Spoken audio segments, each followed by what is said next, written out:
Welcome to the Good Power. Today we're talking Season 3, Episode 6, Affairs of State. I am one of your hosts, Jason Reed. With me, as always, someone who knows something about moving to a lesser, beautiful space, Marissa Garza. Marissa, you good?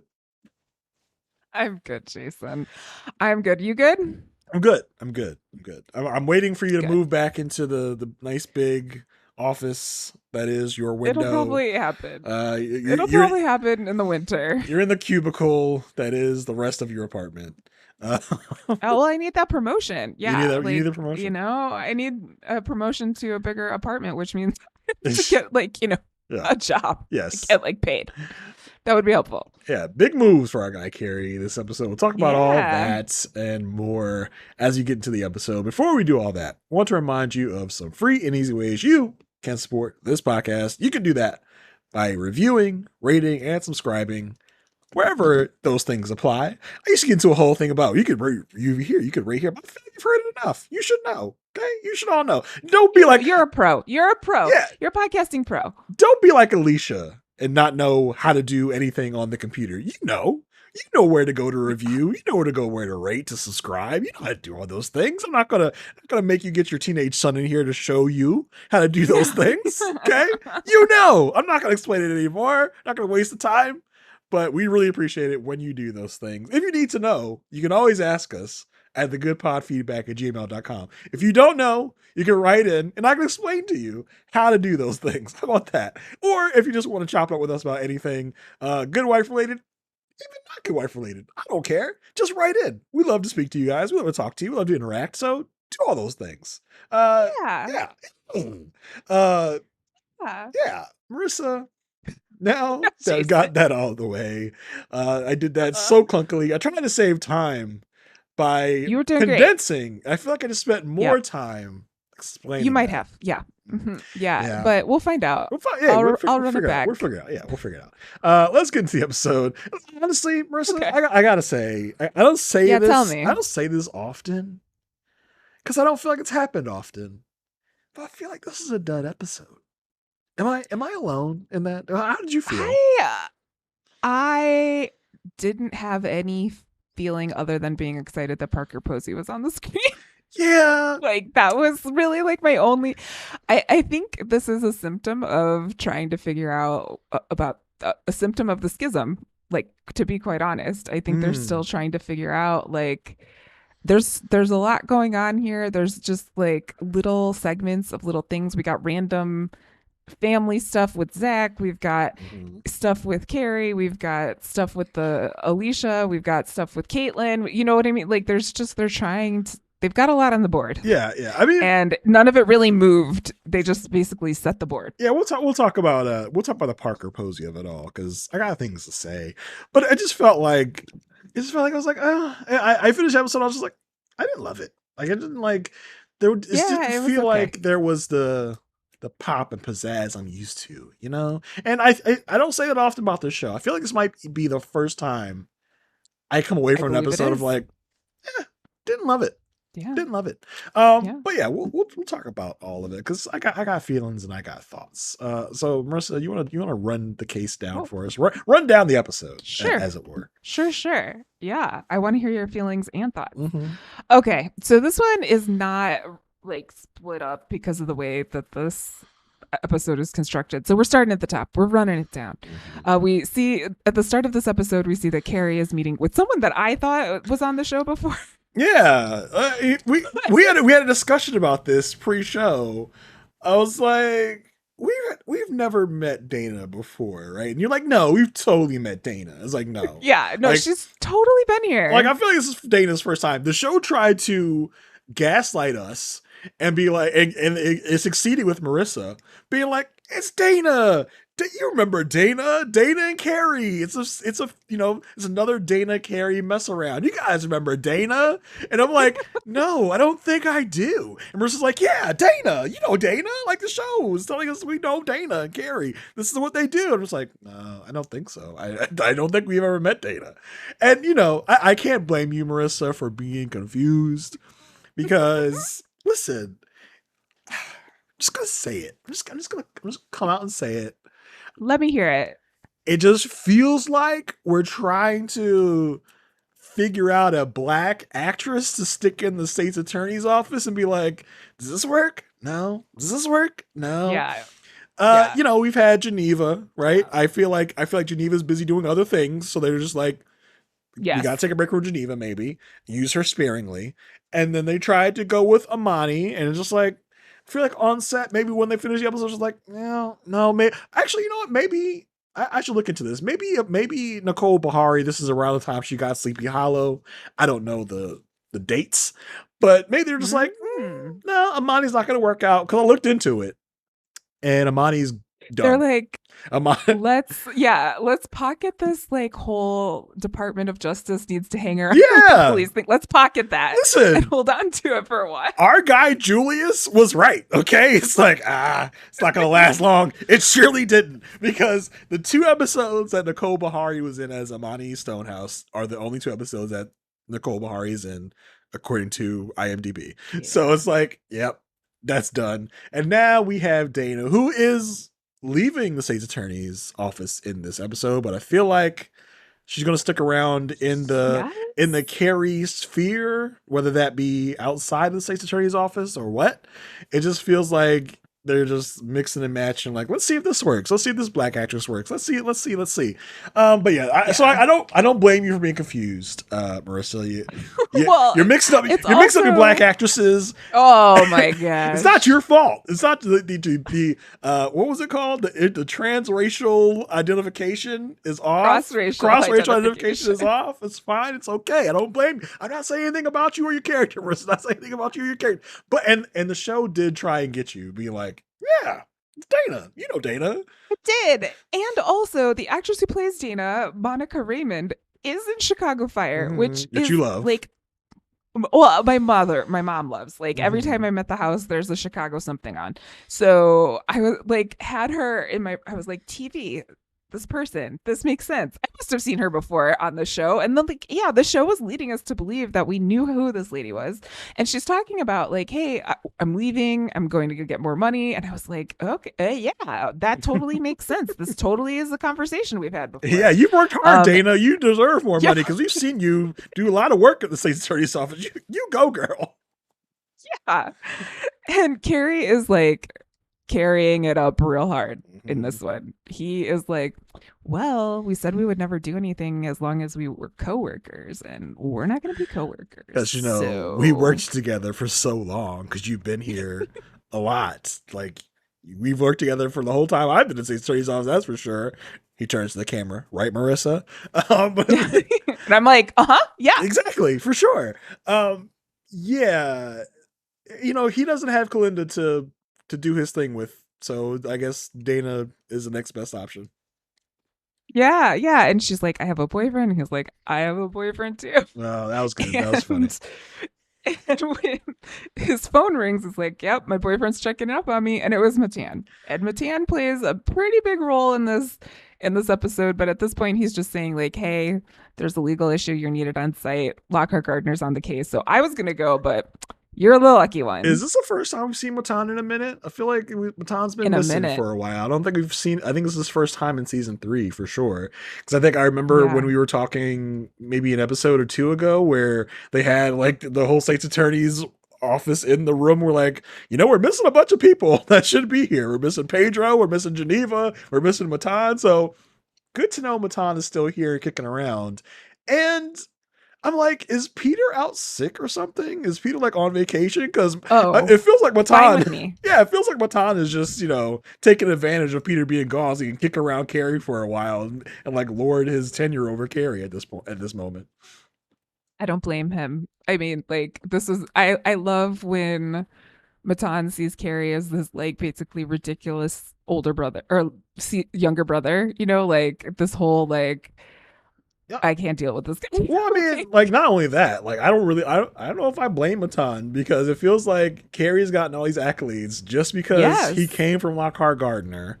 He gets all the Lockhart Gardner cases because we want to mess with Alicia, and he's Peter's like sidekick, and I'm sure Matan has been in the state's attorney's office for a while. We know that because we know that Matan has been around since Peter's first turn as Right. state's attorney because of all the stuff that we knew from like season one or season two, where Matan's been around for a minute and Carrie's getting the attaboys from Peter all the time. Matan's like, bro, I'm right here. Like I've been Yeah. here for years, bro. This guy, he just came on the scene, and he's getting all the perks. So I think he's just taking this moment to like mess with Carrie as much as he can.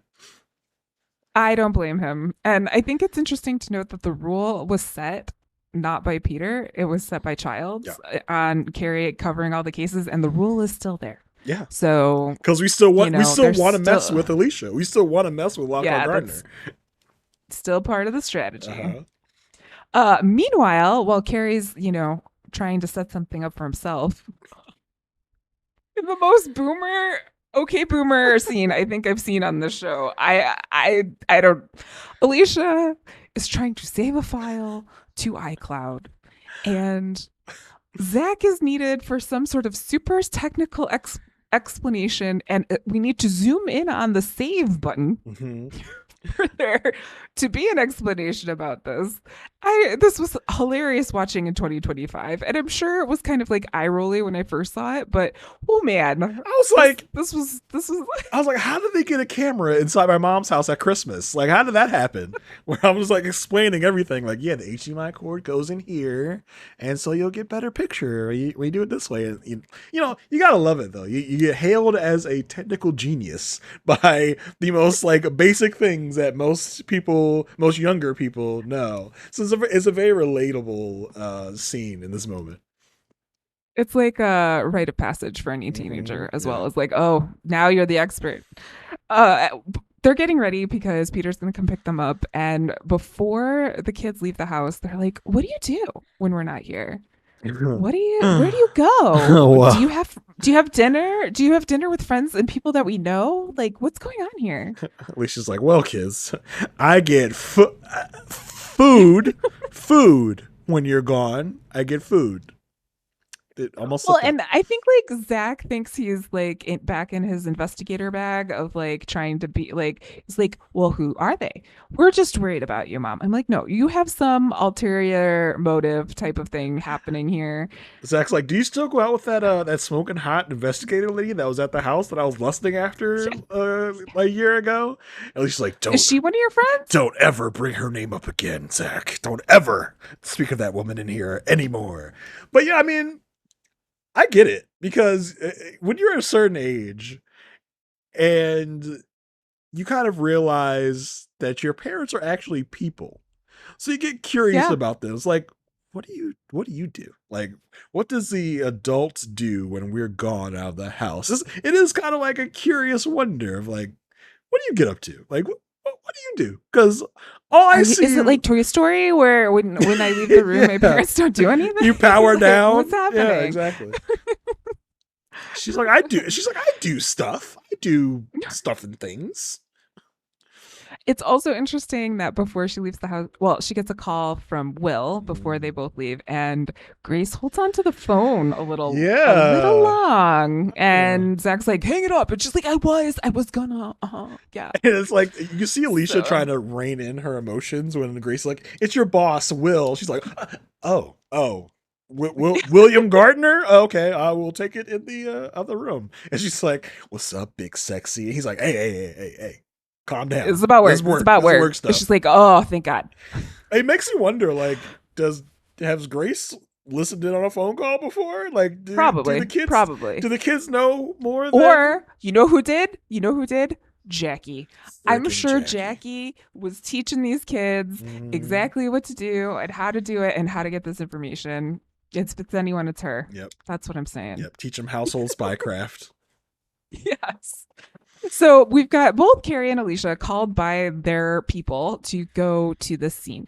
This is because Caitlin was all at the firm and picked up the phone when someone called the firm because their dad. It's one of these like help my kids stories that we kind of get on Lockhart Gardner. Is like the dad is a client, but his son's in a situation. So get on the scene of this booze cruise. There's a booze cruise where there is a dead woman on the floor, and she only has one seasickness band, and her name is Maya, and Dana just knows everything. So she's like, Mhm. "You wear seasickness bands in pairs. This is something's weird here." Um, and both of the suspects in this case are covered by diplomatic immunity. For those of you who don't know, Diplomatic immunity. from Lethal Weapon 2. That's right. But it basically says that like you can't prosecute diplomats or their children on U.S. soil. Yep. So that's part of what happens there. And Caitlin is there, and she's like, first of all, Caitlin is there, and Carrie's like, "Hello, who are you? Where did you come from? I don't know you." And she's like, "Yeah, no, but I'm gonna record every single thing that you're saying. Carrie I'm on the scene." Carrie looks at her like, "Aren't you cute? Aren't you like a little cute, bright-eyed, bushy-tailed, little lawyer recording everything I do? Good for you, lady. Good for you." And he argues, "You know what? I can't prosecute, but I sure can investigate. So we're gonna take these guys in, and we're gonna start the process." And the guy, there's two people, one from Taiwan and one from Amsterdam, or like from the Netherlands. Wow, the Dutch really have my brain like going like Dutch equals what from the Netherlands, and the guy from the Netherlands is there. It's like, "I need to talk to your boss." Or, "Who's your boss?" And Carrie's like, "The people of Illinois. You want their number?" I was like, "Okay, Carrie. Okay, Carrie, calm down. I know you're trying to impress Dana, your longtime coworker, but like, bro, the people of Illinois. Who are you? Are you Batman or something? Well, and she calls him on it. Yeah. She's like, "I bet you feel pretty good about yourself." He's like, "Yeah, but how'd I look?" Yeah. I'm like, "Oh my God. Ugh. I can't handle this. Alicia meets up with Caitlin at the hospital because both of these gentlemen are undergoing an examination to see if they can like find fibers and all this stuff. And they are representing Chen Pin Jin Pen. Pen Jing. Pen Jin Pin. Chen Pen Jin Pen. Pen Jin Pin. Chen Jin Pin. Chen Jinping. Yes, they are representing Chen Jinping, and Alicia's who we will call like, just Chen from now for here. We're just gonna call Chen. Yeah. Yeah, exactly. Yeah.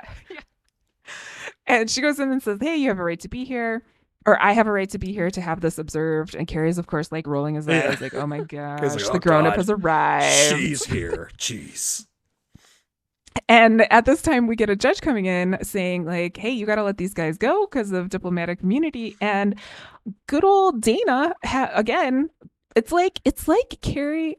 It's like Dana is an encyclopedia for Carrie. It's like any like information that he needs to know, she can come up with at like the drop of a hat, because he comes in and he's like, we have to release these two under diplomatic immunity. One's from Taiwan, one's from the Netherlands. And she's like, "Yeah, not the Taiwan guy, because of the one China rule. Diplomatic immunity does not extend to Taiwan." And like, of course, Carrie could have thought of this on his own, but she's all like, "I got it." Carrie's like, "Yeah, of course. I was gonna say that too." Well, and then again, I'm like, rule, of course, obviously. we've seen her before. Yeah, I mean, listen, that's how you know Dana is a new character, because no one from the state attorney's office has the smarts that Dana does. All of a sudden, she comes out of the blue and knows every single thing. I feel like if Dana was an actual character that's been around long, the state's attorney's office wouldn't lose as many cases as they do all the time to our heroes, to our people. Yes. So the judge agrees with Carrie on this one and says that they can hold Chen but can let Anders go. And I did like the line when Alicia says, "That's not fair," and he says, "When have you known international politics to ever be fair?" I'm like, just politics in general. Mm-hmm. But both sides at this point are reviewing the case, and we're learning some more facts. We've got Carrie believing that it was an attempted rape. Maya resisted, and then Chen killed her. He's like, case closed. On the other side of the table, Chen says that both he and Anders flirted with her, and then Anders went away with her. There is a blonde hair found on Chen, but no pubic hair. So even though it's a suspected rape, they're kind of like looking for reasons, or looking to prove that it was a rape. And Chen says, I made out with Maya consensually, and then I went to go get a drink. And Anders took her below deck. So the main play here is, if they can figure out the timing of things, they're going to say that Chen was buying the drink while Anders was killing Maya. Yep. Seems pretty open to shut. Seems like okay, like yeah, Yeah, got you. that's Chen, it. Chen, That's it. and to note the way that these two characters, Chen and Anders, aka Dick Anders, the way these two characters are kind of portrayed is like Chen seems like this like you know just nice kid, just caught up in the wrong place, and Dick Anders is as Dick Anders as you think a Dick Anders would be. Like he's like Yeah. what's up, bro? He's like oh, he's like he ditches Chen at the He's first like, sign. Like I'm out, bro. See ya. Good luck. So it's like oh yeah, yeah. this guy Dick. He definitely did it. He's definitely guilty. It's just like yeah, poor Chen. He's left holding the bag. Agreed. Agreed. That's where my was at this point in the episode. At this point in the meeting at Lockhart Gardner, Eli walks in. Diane's like, Eli Gold, everyone. And everyone like claps. And he's like, okay, what is this? Not transparent Of course, at Diane all. wants Not transparent at all. Diane wants Eli to help like understand and get some sway within the State Department to see if we can get Chen released. And he's like, State Department? Like, how important is this? Like, really? Okay. Okay. So he knows someone there, and he will reach out in a minute. We get this little also interaction between Caitlin and Will, and Caitlin's like, Will is nice. Isn't he so nice? And Alicia's like, yeah, but he's also busy. Come to me first. Don't talk to him. Like, first of all, can Will just not flirt? It feels like No. Will just like cannot resist from flirting with anyone. And we get a little bit of like history here because Caitlin apparently was in the courtroom where Will got what would you call it?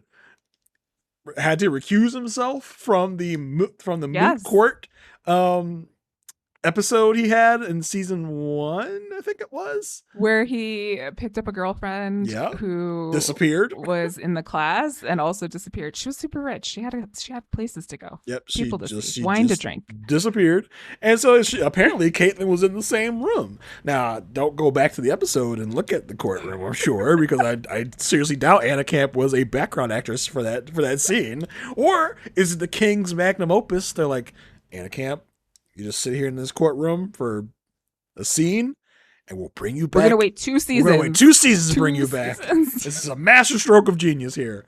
But yeah, apparently Caitlin was in that room. This is like Will was like, oh yeah, that was crazy, right? And Alicia's like, like Alicia literally walks in, she's like, what's going on here? What's happening here? Huh?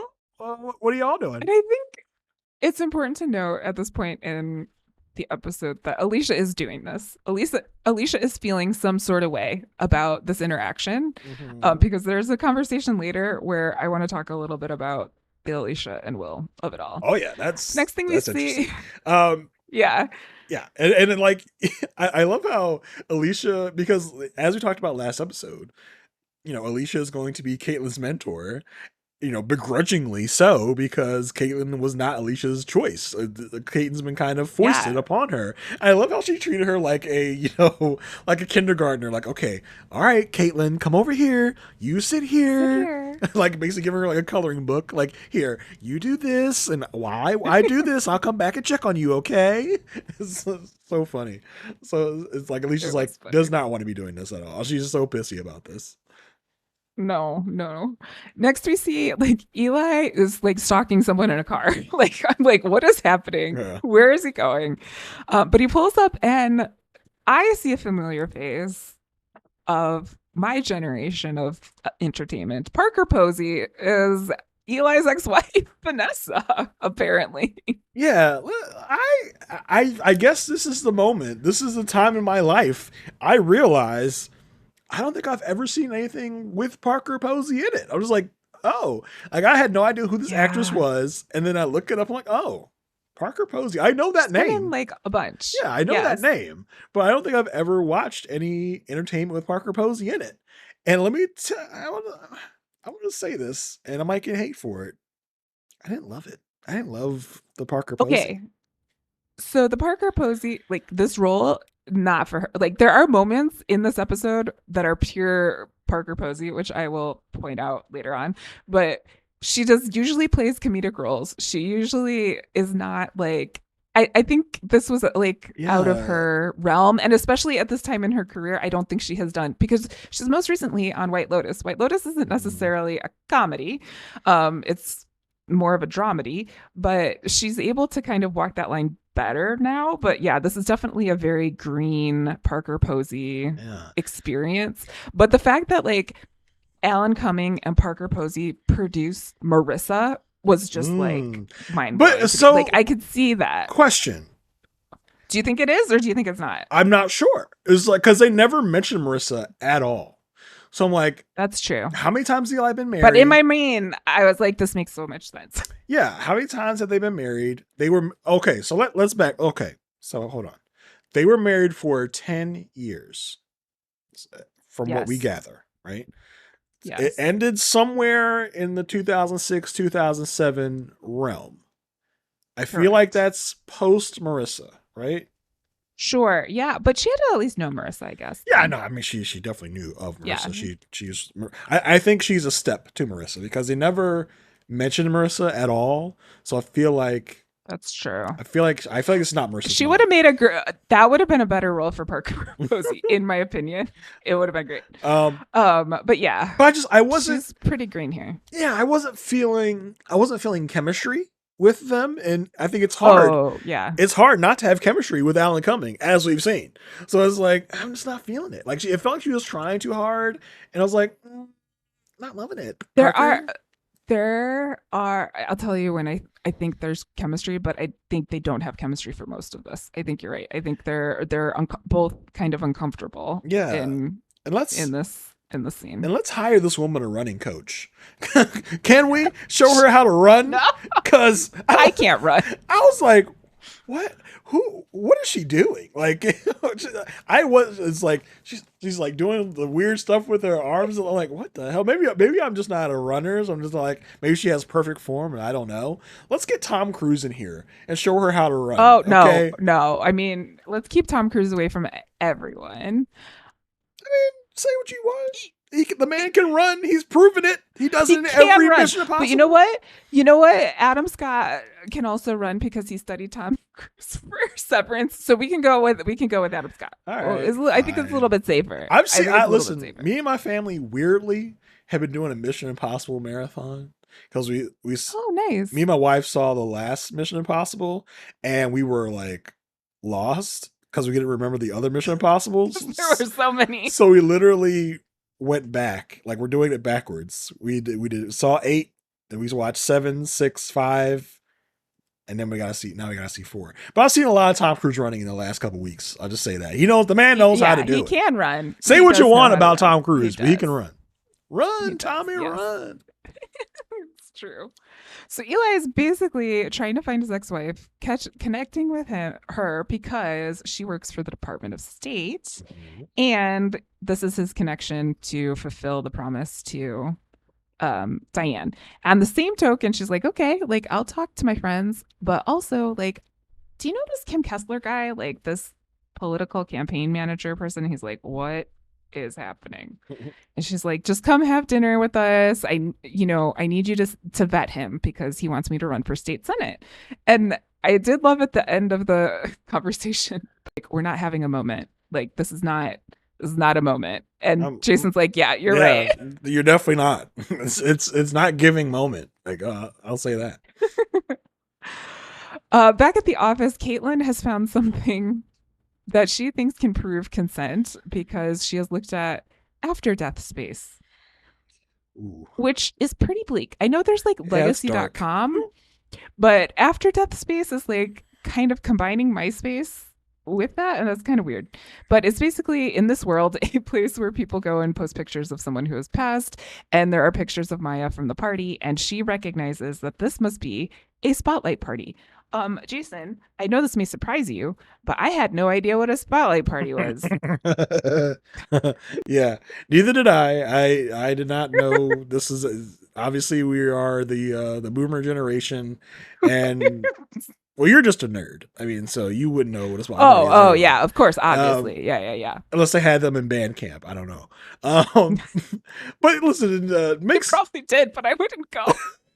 Like, excuse me, I need to learn my notes for the upcoming Yeah, recital. I gotta go practice. Bye. While you heathens are out partying, I'm gonna be in my bunk practicing my French horn. Wait, what? Yeah. Were you French horn? You're French horn, Yeah, right? that Yeah. was it. Yeah, good job. What? Wait a minute. Hold up. What is it with me and my co-host with French horn? Because I know. Asia Asia also also. plays the French horn. Yeah, and she That's also weird. is in band, and she also is in marching band. I know. That's weird. I know.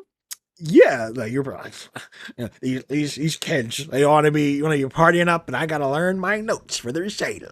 But yeah, I mean, this sounds like something kids would do. I do remember also something about like wristbands you would have at a party would show like Oh your yeah, status or yeah. whatever. So it Status. feels like something similar to that.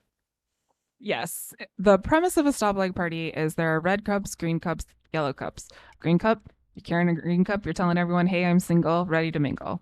Have a yellow cup, you're like, I'm open, but I'm really choosy about this whole situation. Red means I'm in a relationship, don't even try anything here. And what Caitlin has found through looking at these pictures is that Maya's cup went from red, I'm in a relationship, to green. In the middle of the So party. she was single by the end of the party. At this point, we get Kalinda on a phone call to learn about this, which is part of the Great Schism. It is not like this is a scene we were robbed from in the before times. But she's talking to Maya's boyfriend, and it turns out that Maya left him a voicemail, and she basically broke up with him on this voicemail. And it was because he was spending too much time with a waitress from Raw Sushi. I just gotta say, if you're Chicago and listening to this, remember Raw Sushi? Like, that was the thing. That was the place. I knew. Is it everywhere? No, I knew this was coming because you literally wrote the name of the restaurant in the notes. I was like, all right, she must know something about raw sushi. This must be a thing. And lo and behold, you're talking about raw sushi. I was like, okay, cool. I hope this is fun because he's like, yeah, but I wasn't doing anything with her because she's like she's a mother of 3. She's really, and Kalinda's like, I don't have time for your shit. Like Not not the waitress person. Like, I'm talking about Maya. Yeah, we're not doing this. You're not telling me about your life because I was like way too open with Kalinda. She's like, no, I don't want that. Like, just give me the facts, ma'am. Just facts. Yes, and she also learns that he's already talked to the police, and she listens to the whole voicemail all the way through. And at the end of it, you hear her say, "Don't touch me," and we presume to be Jen say, "I'm not touching you."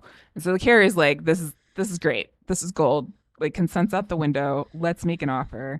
At the same time, this conversation is happening with Dana in Carrie's office. At the same time, Matan comes in and says, "Hey, we're shuffling around desks here, so pack up your stuff. We're gonna move you." And Dana's like, "You can't go anywhere smaller." And he's like, "Yeah, I can. Like, if Matan's in charge, yeah, I can." Then we get this like really awkward scene. You mean this really fantastic scene? It was so great. It was really great between Will and Zach. So Zach apparently has been called in because the firm IT person couldn't handle like the chaos that happened because Alicia saved something to an iCloud. So of course she calls Will in to do it. First of all, major liability here. Or maybe she calls Zach in to do it. Yes, sorry, she calls Zach in. Major liability of having a teenager on a firm computer doing all this stuff, but whatever. Mm-hmm. He's there, he's fixing it, and Will comes in and he's like, oh, hey, no school today? Huh? Like, what? And, keep on keeping on. Like, that's it. And he gives the fist bump at the end. And Zach is like, what is happening? At least he didn't go, what is this? At least he didn't go finger guns. Like, see you later, my man, my dude, my guy, Zachinator, Zachio, what's up, my guy? Zacharundo. Yeah, Zach man. Like Will first sees Zach, like, what the Justin Bieber lookalike is this? What is going on here? And then he's like, and Zach's like, oh yeah, my mom, she's downstairs doing something. And Will's like, oh, your mom. You're Zach. Your mom. You said your mom, so your mom's Alicia. Oh my, you're Zach. This is a big moment for us, Zach. You don't know it yet, but this is a big moment for us. Like I said, Will's like, so no school today? And Zach's like, bruh, look, it's 4:00. He's like, well, how long do you think school is? And Will's like, oh yeah, totally. Just helping your old mom out, huh? Just just coming down here doing the techie stuff, hey? You know a lot about computers? Have you heard about the new computers, Zach? The new Have you computer? heard of Yeah, the World Wide Web? yeah, I know The about that Internet stuff. Superhighway? Yeah, URL. Did you know WWW WWW. stands for World Wide Web? But you didn't know that, bro. I know that because I'm cool, just like the kids. Yeah, Zach is Yeah, my yeah. man. Zach, my dude, my dog. Like, it It is was so so cringe, cringe. very cringe, and like it is It is perfect. It's just. I was about to say pitch perfect. It is Yeah. just a great scene of like just the awkwardness of the situation because Will's like, this is me meeting my lover's kid, my girlfriend's Yeah. kid. Don't know. My somewhat Alicia's kid. And also Yeah. I love that like after this interaction, Will does realize like how cringe this is. Like as he's walking out, he's like, oh my God. Like Yes, what he's did I like just do? that was terrible. And yeah, just the goodbye line of keep on keeping on. Like I love that. That's so funny. It's so funny. Then like again, this is a very scrambled episode. So thank you for sticking with us as we're going through. We get the scene of Matan telling Dana, hey, P.S. by the way, Carrie has a thing for ethnic women. And she's like, huh, okay, cool. I know that because I work with him for like so long. Like that's Yeah. totally a thing I would know. But thanks for telling me. You know what? That is such a good point. Like, what? Okay, at least like Kings, stick with the story, okay? Because Matan should know Dana, good buddies, because they worked there for Yes. so long that Dana is now leaving the state's attorney's office. So I don't know why Matan would be Yeah. telling Dana this, because she knows, because she's been around the state's attorney's office. And Matan giving this warning, I was like, yep, that dog Carrie always doing that. And I thought It's about gonna it, happen. I was like, wait a minute, that's not really true. Like, it's not even, Carrie hasn't really even dated anyone in the state's attorney's office. There's been a lot There of, was the lady from the Peace Corps when he got high on mushrooms, yeah, but that was like a hookup.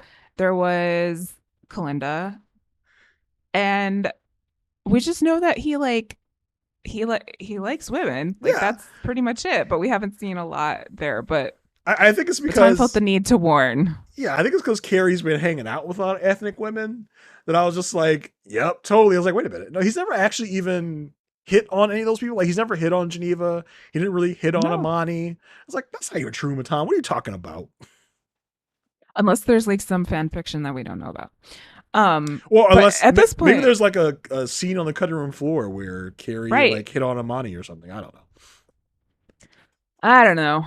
But Zach has fixed everything with the internet because, of course, he has. And Alicia is back in her office and he goes, I met Will. And she's like, oh, oh, did you? How was that? Like, how did that go? What do you think about that? Like, she's very, like, asking a lot of questions. And Zach's just like, yeah, it was fine. And Alicia's like, okay, cool. And then before he leaves, he's like, I want a car. Like he knows Is it, exactly what's up. Zachary, is this blackmail I'm hearing here? Like, you don't want me to spill the grace? Or dad, you're gonna get me a car, okay? Like, yeah, this is gonna happen. And Here. Alicia's like taken back. She's like, what Alicia, just happened? And she's kind of like, yeah, yeah, fine, okay. I submit to your blackmail. fair Fine, enough. whatever. Fair enough. Because like Alicia told her herself anyway. Because Alicia's like, yeah, I saw. Like, what did you think? Basically, like, what do you think of Mom's new boyfriend? Like, what do you like? It's not like a, oh, okay, cool. Like, it's just like a, yeah, and it was a big moment for us, Zach, wasn't it? Like, Yeah. Like what this do you is a think? milestone. Like, This why are is a you thing. asking me what I think of your boss? Like, why should I care? But then you ask, it's like, oh, you're asking me like what I think of the guy that, are you guys, that's what you're doing? Like, help me out. Because, everyone in the world of Good Wife, I feel like, knows something is Right. afoot with Will and Alicia. Even the kids Yeah. know at this point. They're just like, yeah, For some reason, that Will guy, he keeps popping up. His name keeps coming around. I keep hearing about him. So it feels like they already kind of knew. Then Zach is like Yes. telling her, I know, without saying, I know. And you're going to buy me a car unless you want me to tell dad or Grace. I was like, I know Grace wants to be a lawyer, but that was a power move by Zach. Like, way to go. Zach is like, I know when someone's trying to, like, bond with me, like they're going to be my new daddy. And that's what Will was doing. So that's like happening. confirmation that something is afoot here. Yeah. Yeah. Meanwhile, Eli and Vanessa meet with this Kim guy, the campaign manager that wants to put Vanessa in the state senate. He's talking like total nonsense words, but at the same time, if you really listen to what he's saying, it is kind of like the strategy that like Republicans used to like take over the world, kind of. I was like, oh, maybe we should have listened to Eli. Maybe that would have been like a thing, because he's totally brushing this off. He's like, this guy's a quack. And the time, this is not necessarily chemistry, but when both Eli and Vanessa are looking at him like, what are you guys saying? Like, that's classic Parker Posey and this classic Alan Cumming. Like, that's it. Like, we get like the little snapshot of that moment, and that was pretty much it. But Eli's like, yeah, of course this is he's not gonna work out. And so Vanessa goes, yeah, but so like you can help me, right? Like, that's a thing you can do. And he was like, oh boy, what about this? What about this? We learned that the State Department doesn't want to hold Chen. So this was Vanessa coming through saying, hey, we don't want to hold Chen because we don't want this to look like we're isolating Taiwan or anything like this. At the same time that Carrie learns this from Matan, Matan is saying, hey, we're going to move you down the hall. Mm-hmm. So Carrie's moving down the hall. But Dana also has a connection at the State Department. Yeah. So we see the scene of Carrie and Dana walking through a restaurant, going a bunch of places, and we get introduced to Uncle Danny, Uncle Daniel. Yeah. And I was like, we have seen him before. Jason. Yes, he did. He was here before. We have seen this black person before, for sure. Daniel Golden. I was like, huh. Oh, Danny Golden, aka Joe Morton, Mr. Bad Guy Papa himself. Pope. Papa Pope, Mr. Bad Guy. Whenever you see him in most movies and TV shows, he is the bad guy. And it's like, wow, that is such a blast from the past that I just did not ever expect to see again, because like, if you all remember, go back into the time machine with us, this man was in season 1. He was the attorney helping to get Peter freed, was right doing his best. Eli came along and basically got all to happen, but Daniel was the first person on the ground trying to get Peter out of prison. Then he went to go work for the Obama administration, which is what he says here, which is like great continuity of story, because that's how they explained him moving off the show before. Yeah. Like, he's going to go work for the Obamas. Like, yeah. And it was pretty true of like the political landscape in Chicago. Like, a bunch of people just like yeeted over to DC and then came back. Yeah. Like, a lot of people went over. So yes, he's working for the State Department, and Dana's like, hey, we have this thing we need to talk about. But before she says that, Dana makes sure to mention, oh, so you broke up with Jimmy. Oh, interesting. And Carrie's like, huh? What? Yeah. And then we get this thing in the car where both of them, after this conversation, we don't really know where this conversation led yet, but they're both in the car. They put their seatbelts on, and Dana goes, Matan says you have a thing for ethnic women. It's like, oh, unless that's a good thing. And then it's like, unclick. We're making out. It was very weird. Like, it was very like trying to be steamier than it actually was. Yeah, props to the Foley artist of the seatbelt sounds. It's like click, zzz, identical click, zzz, yep, and then make it out, like big make out in the car. Yes. Eli asked Kalinda to vet Vanessa, so he is moving forward with this. And there is a hearing regarding Chen's status. So Alicia's feeling pretty confident at this point. We've got Vanessa on deck to take the stand. We've got the State Department saying they don't want to hold Chen. And if you look over on the other side, like, the prosecution is also feeling kind of good. Mm-hmm. At this point, Vanessa gets a message saying that all we hear is Daniel Golden would like to speak with you. It's like, oh, okay. Well, boss is calling. Gotta go. And this kind of disrupts the entire hearing, to which Alicia says, okay, we'll ask for bail and home confinement. Like, we can drop the status conversation for now. And it turns out that the State Department, Danny Golden, was concerned that this would be a slap in the face to China. And so this makes Carrie like super happy. I think this is a great way, this entire storyline. I know this was like not that great of an episode, but this is a great way to show how international politics can affect a normal person. Like, it can get all the way down to like, I mean, it's happening now. Like, whether people stay, whether people go, what their, what their immunity status is or not. But because, and how it looks is different to different people. We had two people in the same administration say, we don't want to hold them because we don't want it to look bad to Taiwan. And then we had another person say, no, we do want to hold them because we don't want it to be a slap in the face to China. Yep. So I just thought it was a smart way of like sort of having that conversation through this mess of an episode.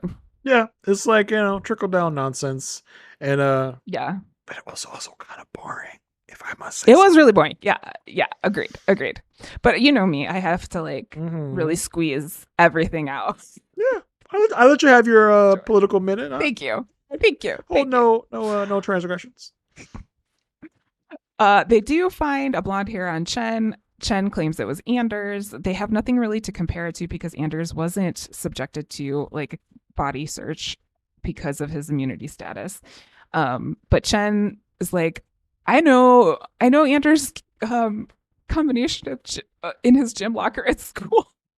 Yeah, I mean, because it's like, hey, where's this blonde hair come from? He's like, it was definitely Dick's. It was definitely Dick's hair. Not Dick hair. Dick's hair. Let's get that straight. Yes. So we need some hair to compare it to figure out that it was Anders' hair on Chen.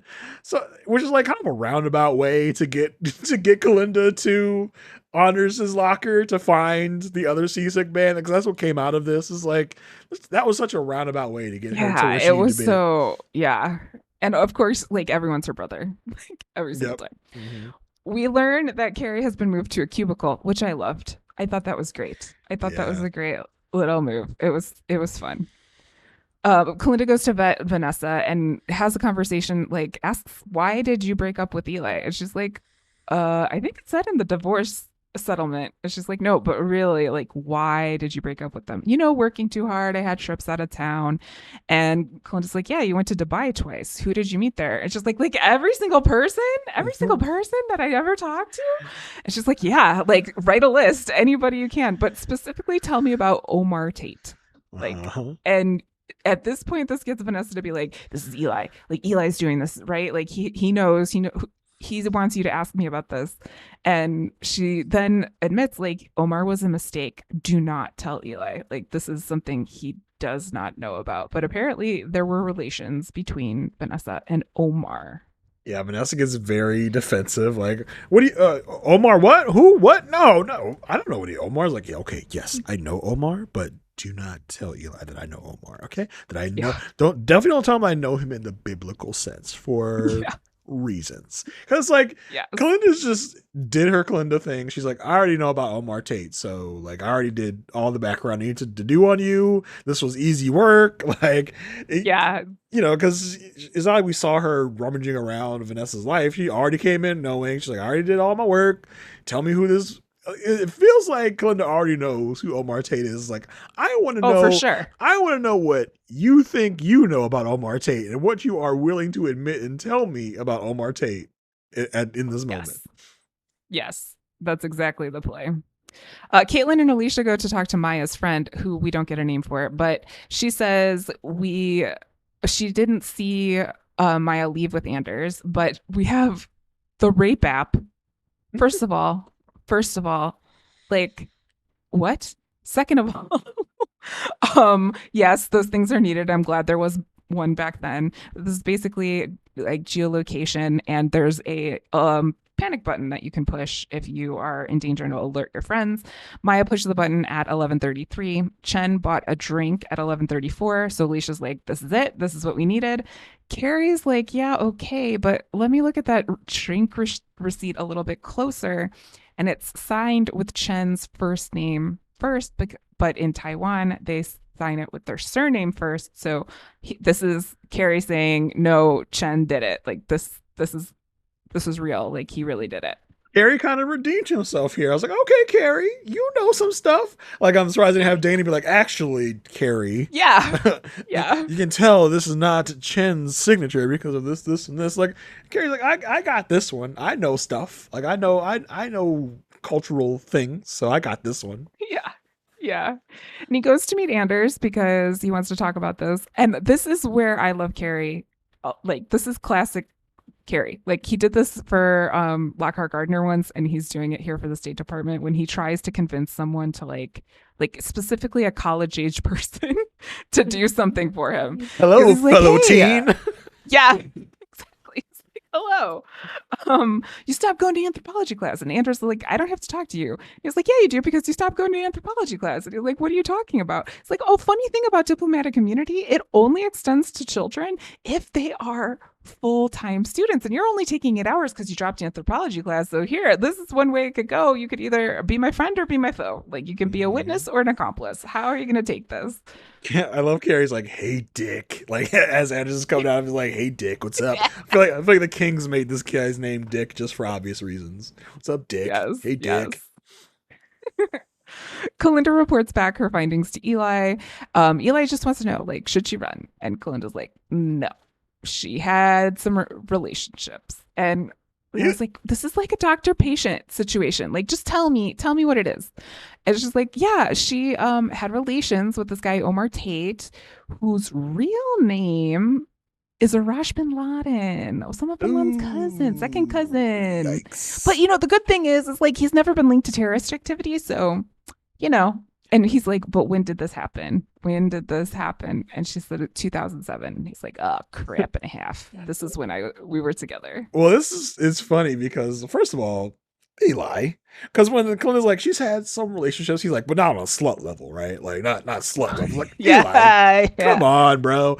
And then when he asks like, so when was this relationship? Clint is like, oh. It's here somewhere. I don't know. Like she's like 2007. He's like, what did you say? 2007. Well, I speak up. I can't. He's like, she's like 2007. Feels like because Kalinda knows the timeline. She knows what this is, and yeah, I don't know. I think it's just it can either be you can either read it as this is an awkward moment. She doesn't want to reveal this, or it's like yeah, she kind of Eli's friend now. She's like, I don't want to deliver this news to Eli because we're kind of buds now. Yeah, we're buds. Yeah, so obviously, yeah, I think Eli's very like bummed because like, well, Alan coming in his like physicality is so good because when Clint is like Arash bin Laden, he's like sits back in the seat, he's like bin Laden. Yeah. Like, I feel like even if Arash wasn't Osama's second cousin, if he had no, it would be enough for him. It would be just the name bin Laden, even not related to the other bin Ladens. Like nope. Can't do it. That's enough. I don't even know why you decided to have me vet you if you knew this was in your past. Because, like, girl, that's you're not getting any kind of political office with that. That ain't happening. Yeah. At this point, Carrie is like, okay, we got the situation. We got it. We've got this pretty much locked down. I'm going to offer 20 years. Alicia's like, I don't know what to do. I guess I'll take it to my client. Then we get the scene of like Dana leaving and saying goodbye. And we have to show again, like close quarters in the cubicle. Like, I don't know why we had to have the scene, but it was there. Mm-hmm. Alicia and Caitlin are driving to go meet Chen, and while they're driving, they see him driving the other way. And at the same, remember, he's on house arrest. So at this moment, Carrie calls and is like, hey, we've been alerted that Chen has left the premises. What do you know? What's happening? He's like, she goes, I haven't been in touch with my client, but I will call and get back to you. And then we see the most generic airport sign. I don't think one of those exists anywhere in the Chicagoland area. And Alicia stops the car. She doesn't want to know where he's going. He is, but she does call Carrie, and Carrie's like, be careful because I'm gonna get you on aiding and abetting and obstruction of justice. Typical Carrie, like, Alicia, I could end your career at any moment. And she's like, I witnessed an Audi going westbound on 90. That's what I can tell you. And At this point, we know he's off to the airport. He's off to O'Hare. And Caitlin and Alicia have this little moment in the car where she says, sometimes the guilty ones look like the innocent ones, and sometimes the innocent ones look like the guilty ones. Alicia, the grizzled vet. She's like, let me tell you something, kid. Something I learned in my first year. Sometimes the innocent ones are the guilty ones, you know? And Caitlin's like, why are you stopping? We're not going to know where he's going. She's like, yeah, I know. Caitlin, Exactly. that's the point, This girl. is the play. Yeah. Yeah. Dummy. Get your head out of your ass, Caitlin. Yeah, it's like at least like our little Alicia's grown up. She knows how to Yeah. legally aid and abet a rapist. I'm like, Well, and I think in season 1, when she had that conversation with Diane about like, what is the law and isn't this the law and don't we, play within the law? She was like Caitlin. She would have been like, wait, we got to go get him. We got to like help with all this stuff. And here she is in the opposite situation, telling Caitlin like, yeah, this is the game. This is the game that we're playing. Yep. So Vanessa comes in to talk to Eli, and Eli's like, no, I don't think you should run. And she's like, why? And he's like, how could you fundraise for Rod Blagojevich, which in the state of Illinois means a lot of things. And it's pretty clear to Vanessa that Kalinda has told Eli about Omar. And this is where I think this is the Parker Poser. Parker Poser. Perfect. Thank you. Parker Poser. Love it. Parker Posey like moment, because Eli starts, he's like, the fact that my semen interacted with, and she's like, Eli, you know that's not how this works. The semen doesn't stay in us. Oh my it doesn't God. stay in us. I was like, this was totally a Parker thing. Like this is a conversation. The dialogue. That part I laughed at. Like I couldn't. I was like, yes. And Eli wants to know like what went wrong, and she's like, you know what? We never talked. My mom died, and you left. And he's like, yeah, I had to leave. She's like, yeah, but you should have known to stay. And sometimes you do things a little too late. And he's like, there were only 2 years. I thought I did really well, 2006 and 2007. So it's just kind of a hard pill to swallow at this point. Oh, Eli. So bad. Feel so bad for him. And it's like, she's like, you left when my mom died, bro. He's like, you said it was okay. Like, bro, you should know it wasn't okay. Like, yeah, she was just like, what was I supposed to do? He has all these clients, like, you know what I mean? Like, she can't say no. Those lady tricks. You know what I'm talking about, Marissa. Say it's fine when it's not really fine. Females, am I right? Am I right, Marissa? Jason? Females. Is Peter here? What's going on? That definitely is a Peter line of dialogue. Okay, so Will and Alicia have this conversation at the end of the day, and Will is asking Alicia about Caitlin, and Alicia says, she's not what I expected. And Will says, I met your son. I was lame. I was babbling. Do you want me to meet them? And she says, no. And I got to tell you, Jason, I have a problem with this. I have a real big problem with this, because at the beginning of this episode, like I stated, she's super protective of Will. She, like, we as an audience are reading it like she's like in relationship territory. In the conversation she has with Zach, she's like, oh yeah, you did you meet him? Like, how did that go? Like, what's going on here? Again, thinking we're moving into relationship territory. The man asks this again, and she's like, nope, don't want to do it. Like, thanks, but no thanks. You know, like, I think like they have to have the conversation soon. Otherwise, little Caitlin is going to be causing some problems, because I just feel... Yeah, I want to say on the Will and Alicia thing before we move to the Caitlin. Yeah, that's fine. Yeah, I just want to say that, like, I don't think it's fair for Alicia to be sending like mixed signals in this case. Yeah, totally. I understand what you're saying, and I think it's a case of Alicia wanting her cake and eating it too, right? Of course. Is that the phrase? Having your cake and having your cake. Yeah. So it's like, yeah, I want you to be my boy toy right now. I also want you. I don't want my kids to disapprove, because if my kids disapprove at any level of this relationship, I'll probably have to cut it, because she doesn't want to get serious right now. I've said it. I've said it before. She just right now in this moment, she just wants to have fun. Like things have been, But she does things like protecting against yeah. Caitlyn at the beginning. Like, don't talk to him. She's Like, confused. She's like she's very confused. she wants Will, right?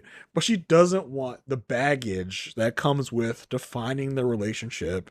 She Yeah. doesn't want it to get public because then it's going to be a whole bunch of media stuff. It's going to be all this other stuff that comes with that. So right now she doesn't want to get on with the defining. She just wants to F and have fun.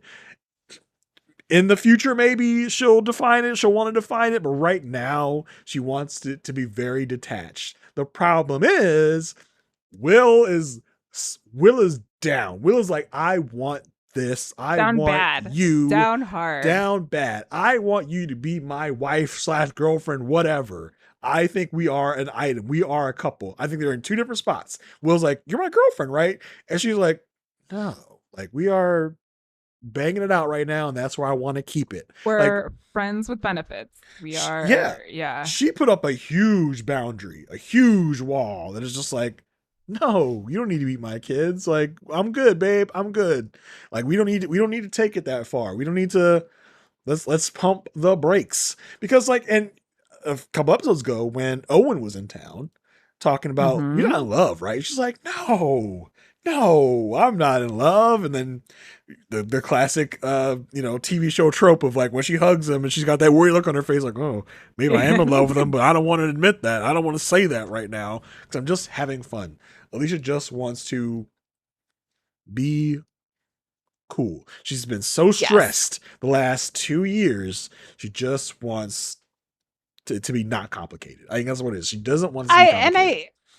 I totally get that. I think I'm very like I want them to work out so much. Like even though this is like the multiple times I've watched this series, but like I'm like I want to keep them together, and I'm like no, you have to be like come on, Alicia, like figure it out, like figure it out. And that's not even any foreshadowing because I don't even really like I remember some things, but not all of the things. Yeah. And like and I'm not blaming her. She should want to have fun. She should want to do this, but I don't think she realizes what like the signals that Will is sending or like taking that into consideration as well. She's not cognizant of it because listen, you're mad because she hurt your guy. She hurt your man, Will. My Will. Because Will's like, good. Like, good. Yeah, I know. Like yeah, he's casting his eyes down, like, okay, cool. She doesn't want me to meet her kids. Okay, cool.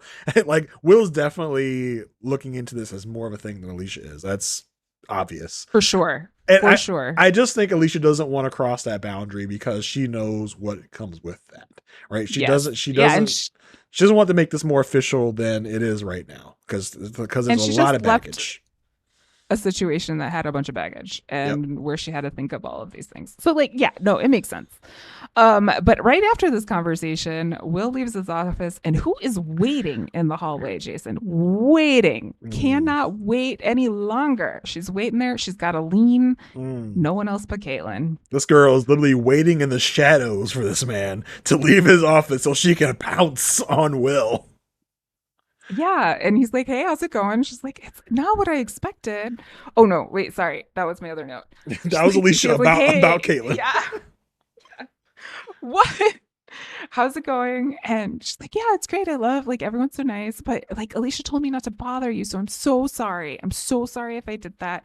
And was like, no, you're not. You're not bothering us. Like, come talk to me whenever you want. Like, no big deal. So this is not looking good. This is not looking good. I said, oh no, Caitlyn, you don't know the mess you just stepped in. Like you're a young child that doesn't understand the danger you're putting yourself in at this moment, stepping into the lion's den. Like you know, if anyone used to watch Chappelle's show back in the day, I know that it's very, controversial now. But you remember the Wayne Brady skit where like, is Wayne Brady gonna have to cut a bitch? Like, it's like, is Alicia gonna have to cut a bitch right now? Is this gonna get violent? Are you coming for my man? Well, And if like because we learned about the mock trial thing in this episode, like Mhm. she probably knows that Will had a girlfriend out of that whole situation. So she's like Oh, she she's knows probably talked to that like what's her face? For some reason, I want to say Juliana, but I know that's not it. I want to say something with an S, but I don't know. But you Maybe know that girl, that lady. that lady. Um, like she's probably like yeah, like texting or like you know that she knows that this is like a possibility, and she's like stepping right in it. But she also is totally ignoring her own complications. She is David Lee's niece. She got here. You know what I Mhm. mean? Like she's putting her own stuff on the line here. But yeah, we're gonna have to watch And that one. Will is not smart enough to be like, "Yep, she's right. Go through her." Will's like, "No, you can come to me." Like, "No, Will, you're not looking at this the way you should be looking at it." He's like, "Nope, yeah, don't come to me. Go to Alicia. That was a good idea. I do not want to be seen talking to you." Like, and Will, from earlier in the episode, just doesn't get it. He's just like, "Yeah, Caitlin, hey, what's up, girl?" Like, just like the man cannot not flirt. So I was like, you don't know what's Right. going on. So I don't know this. I didn't even expect this coming to this episode of like Caitlyn being a thing here. So I'm like, is Alicia gonna like push Caitlyn down the elevator shaft? Is that how Caitlyn's eventually gonna leave the show? No, Like, I don't remember anything about she's it. like elevators are our thing. Yeah, exactly. It's like, so I don't know how that's going to end, but this is an interesting little wrinkle they've introduced here in this thing. So I Yep. mean, I wouldn't be surprised if this comes down to a Will being like, "Listen, Alicia, like, I need to know What are we doing? what's going What are we on. doing? Where are we? I've got this, 26-year-old knocking at my door, and Well, I think he's also like, if I'm gonna fool around, I can fool around with the Caitlyn, but I'm yeah, not gonna fool around with an Alicia. yeah, Like, exactly. you know, like that's where he's at. So So like, yes, we will have to keep eyes on the situation, unfortunately. yeah. Last thing in the episode, Carrie comes back to the office. His cubicle is covered up, like everything's moved out. And Matan says, Peter's moving you. Like, and he's like, where? Like, where am I going? Turns out Carrie is the new deputy state's attorney. And Matan says, Ton loves I it. guess if you kiss enough butts, you'll kiss the right one. Man, shut up, Matan. Like, this is and Carrie just got a big win, right? In this He's episode. been wanting this. He's been wanting a promotion no matter where he was Mhm. for the longest time. Boy, if you thought Carrie was pompous now, boy, put the deputy on his name. Ooh, he's gonna be insufferable more than usual. But Matan, I don't blame Matan because Matan's been like, I've been with this MFer for years, right? I have dirt on this man. Yeah, he Does does. this man forget that I have a smoking gun in my pocket and he made this little boy state's attorney? What the hell? Like, he just got here. He just got here. And now he's deputy state's attorney? What the hell? What the Yeah, hell? I think like I know Carrie's gonna be, of course, full of confidence Mm-hmm. in his egotistical way, but I think he's gonna have to watch out for Matan. I think Yep. Matan is gonna have some feelings about this, and I think he might put together because we don't know. There was that one scene. We don't know what was talked about between Peter and Carrie when Carrie went in to his office, his Mhm. campaign office that night. But some sort of deal was made. Some sort of something was happening. And if Baton finds out that this was some sort of deal, he's going to have what he currently has, and then he'll have this as well. And so he could be having quite a case against Peter at this point. So if I were Matan, I'd stay in the mess. Like, I'm like, bruh, did you forget? Like, don't make me remind you. Like, I got right, something on your ass. So that right. was interesting. I mean, Peter's not around this episode to officially give Carrie his I mean, deputyship. okay, but like Peter did make an action in this episode, so I give him a star. No. This is not star worthy. Not star worthy at all. Uh, Marissa, Yes, Jason. like that's the episode. The episode's over. Episode's That's done. it. Yeah, like I said, it was a lot. It was disjointed. It was a little bit of a mess, but That was the episode. Before we depart, Oh no. got a bone to pick with you, Marissa, because I'm You feeling do. neglected, feeling upset. Jason. I've been waiting for weeks now to see if you would say anything, but you haven't. You missed our podiversary.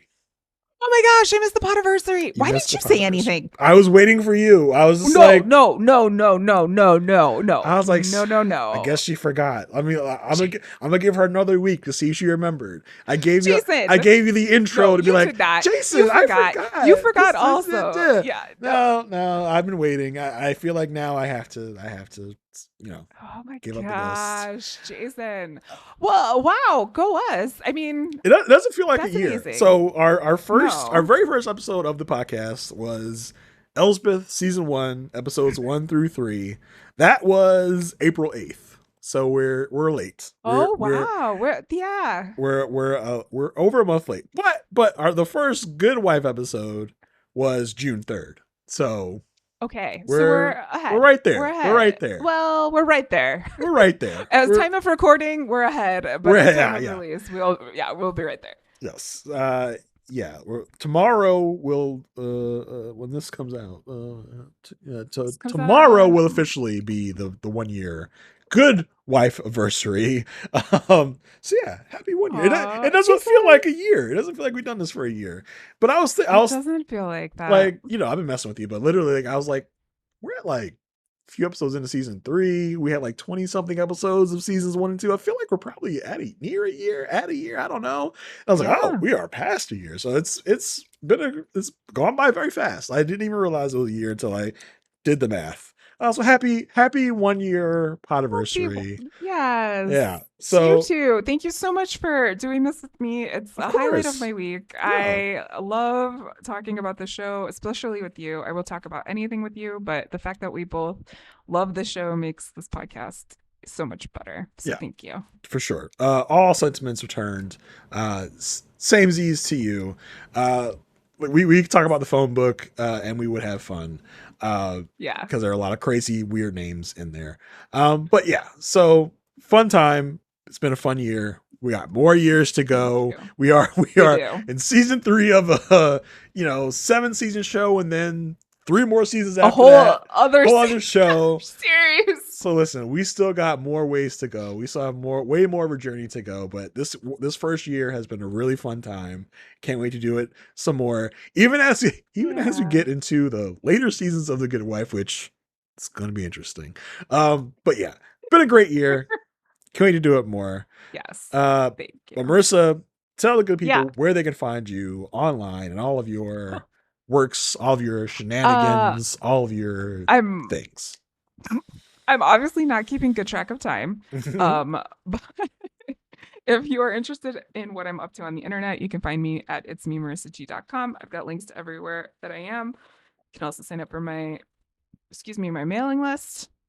I don't really know. I think like what I'm doing changes every 5 seconds. So if you like to keep up with that, there's a place to go.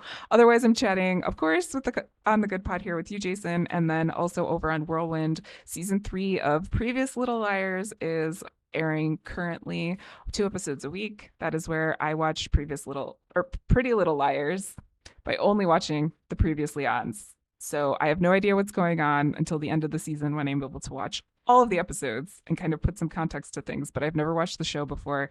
And it's a miracle that I remember people's names. So if you're into that, you can find it over on Whirlwind. Jason, what's up with you?